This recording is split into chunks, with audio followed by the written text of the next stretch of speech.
All right, good morning, guys. Just playing my navigation. I think I'll get home right around just before noon. It's 5 a.m. right now.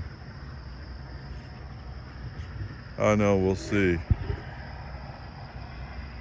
I have a feeling I'm not going to make noon, but whatever, it'll be close. Yeah, yesterday I was feeling like I'm so close, and yet, when you add it up, that's 6-7 hours, but still driving. So sometimes it's better to just take a break and regroup in the morning. Anyway, it still feels relatively cool here. Of course, it's a dry coolness, right? Why didn't you notice that? No, it's just the lights. I thought maybe the sun was starting to show. All right, so I think it's time to get this show on the road, and we'll go from there.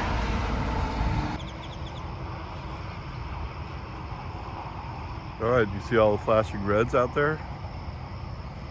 That's all the windmills, right? They have the flashing light on top so planes don't fly into them. I mean, it's a perfect place for windmills. All right, so Yellowstone Day 10 has been retired. Now Yellowstone Day 11. Yeah, this is 11th day. Wow. Current drive will reset as we go, or once we start. I'm bringing this guy up.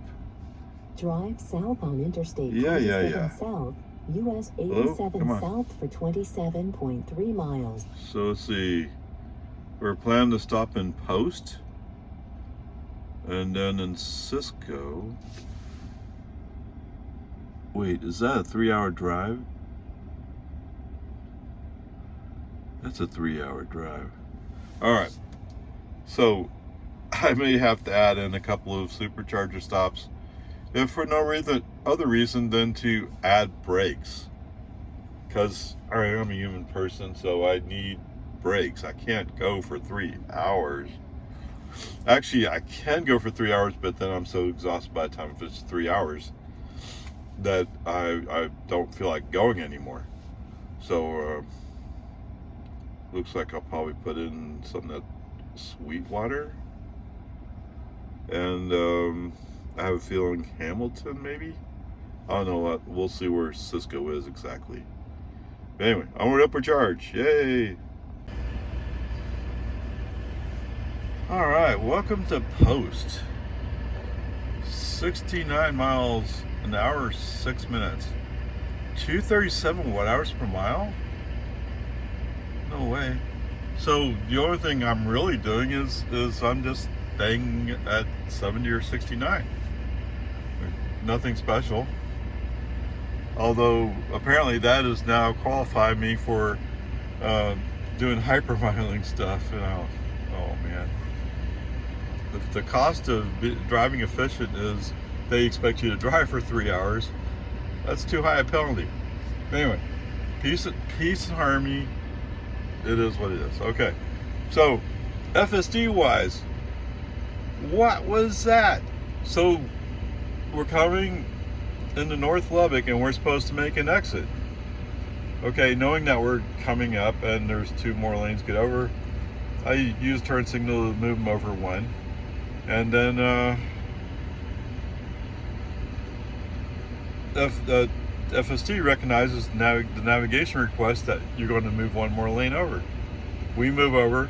There's a semi in front of us. The semi seeing us move over, he moves over. Now, maybe he was planning already, who knows. But anyway, he moves over. He goes up the exit. When it's our turn to make the exit, FSD, for some reason, just can't turn the wheels. And we missed the exit. I mean, it was a straightforward, and I'm looking at like that, we're supposed to go there.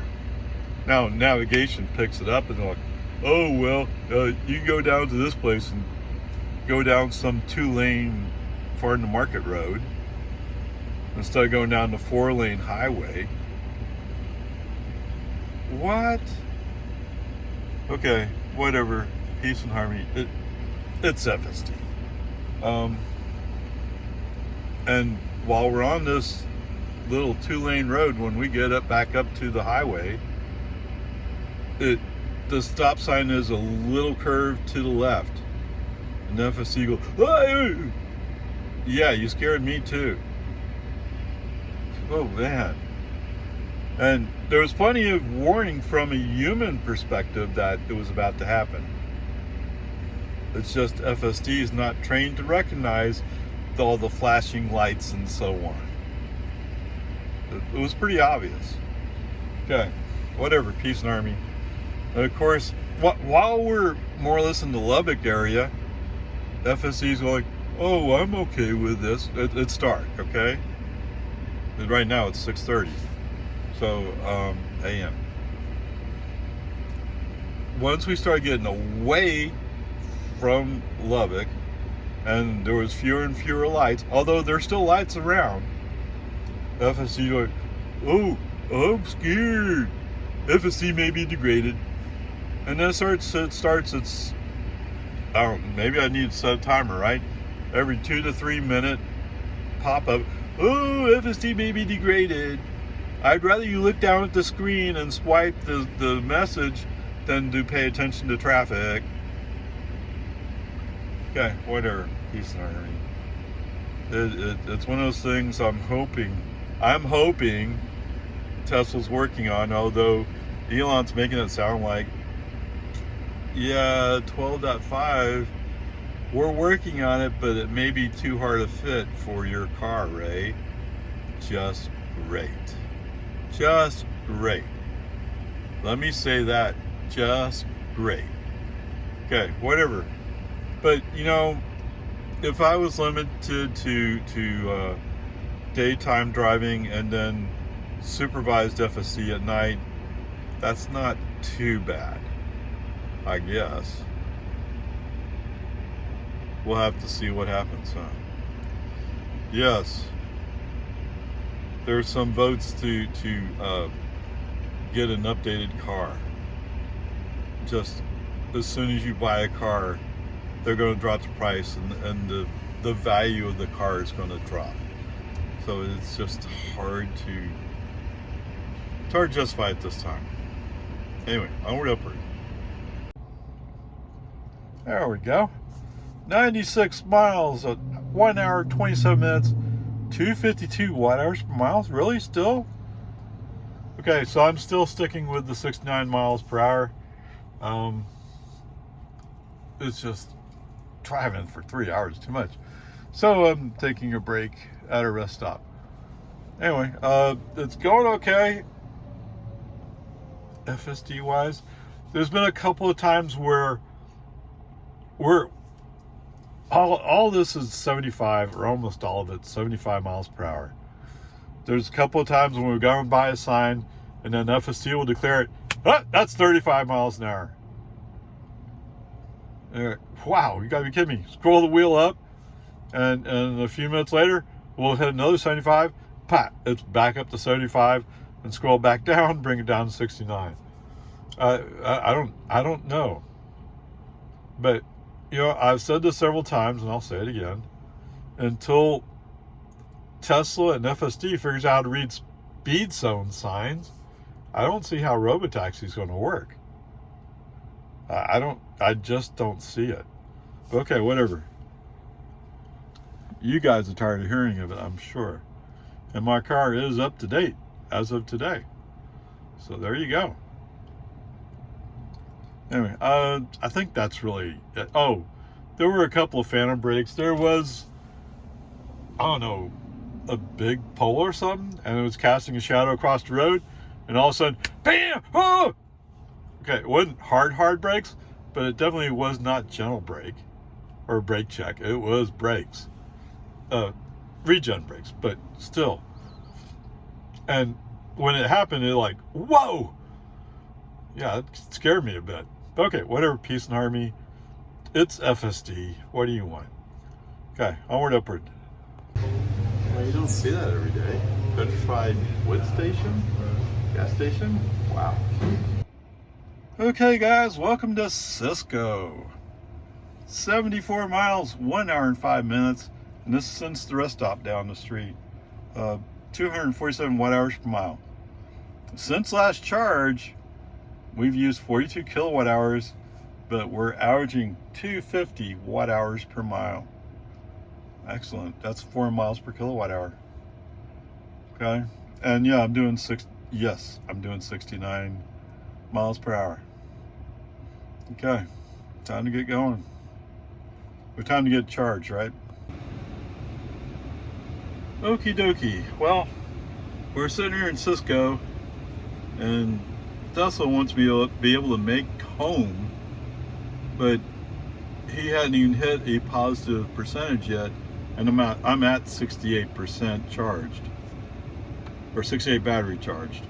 So, executive decision, let's go Llano, and then we'll go home.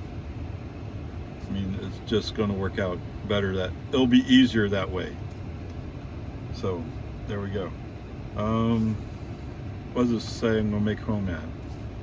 I'm still going to make home at 119, so that's not too bad. And it's only be 2 hours, 10 minutes to make Llano. So that's what we're doing. We're going to make, I figured I would make a shortcut someplace. So there you go. All right, so that cable was pretty warm when I plugged it back in. There you go. It was holding at 70, so it was doing pretty good the whole time. Okay, let's get going. All right, welcome to Llano, or Llano. Sorry, yeah, the Spanish pronunciation would be more like Llano, but we call it Llano here in Texas. Okay, whatever. 132 miles, 2 hours, 12 minutes, 277 watt hours per mile. Yes, the temperature outside is 93 by the car, so the air conditioner's running just a little bit more. The question you might have is, so Ray, could you have made it home? All right, so I have 14% right now. Looking at my 30-mile average, I'm at 254. So if I had charged to 100%, I might have been able to squeeze it all the way home. But I've already done enough squeezing. I'm willing to relax at least a little bit. I'm willing to drive at 70, okay? But arriving with 0% is not my style. Driving with 10%, I'm okay with. Actually, that's right around where I prefer to. Driving with 5%, okay, as long as it was planned and it worked out to be exactly 5. But my experience is, it says it'll arrive with 14, and it actually arrived with 8. Okay, so I'm used to it using more energy. All right, all that said, it is wonderful to be back in the whole country of Texas. I don't even know how far it is away from home. I got 70 miles to go. Okay, onward up for charge. Yeah, you hear that? Dave's ready to go to work. And yes, we ramped up to 250 right away. Or pretty close to right away. Yeah, we're back in Texas in the summertime. The car fans are ripping. The post fans are ripping. I guess it's hot. Yes, sir, that cable was pretty warm to the touch. But like I said, it's summer. Oh, it's 100 degrees outside according to the car. There you go. All right, well, this is only since the post office, okay? So 7 miles, 13 minutes, 182 watt hours per mile. Yes, I'm kind of falling downhill when I come to the house. Since last charge over there in Llano, 74 miles, used 20 kilowatt hours, average 266 watt hours per mile. Today's total trip was 444 miles, used 115 kilowatt hours, and average 259 watt hours per mile. Wow. All right, so there you go. There's that part. Of course you take that away. So over the last 30 miles, I averaged 249 watt hours per mile. Pretty good. All right, that doesn't really mean a whole lot, so we'll go without that. Anyway, there we are. Awesome trip. So what's interesting is coming out 1431, it behaved more like I would have driven it. And that is going around the sharper curves, slow down a little bit, and then continue. Okay? Except for right at the end when we get close to Lago Vista, where the curves are tighter, then he started falling apart a little bit. But wow, that's pretty cool. It's really cool until you get down to Loman Ford, which is pretty gentle curves, really. And he's applying the same logic there. Whatever. Anyway, whatever. The total trip was pretty good. And today's drive, other than 65, is that right? Definitely 70 and 75 signs were a problem for him all day. Right? So what I remember is 2 or 3 cases where he saw a sign, reacted to it, and it was the wrong number. For example, we passed a 70 sign and he declared it to be a 40 zone. Okay, let's go wheel up. Oh, call Mr. Musk. This guy's speeding 30 miles over the speed limit. Well, only in Tesla land, right? In the rest of the world, I'm not. But anyway, peace and harmony. I'm pretty happy with how everything worked out, so it's all good.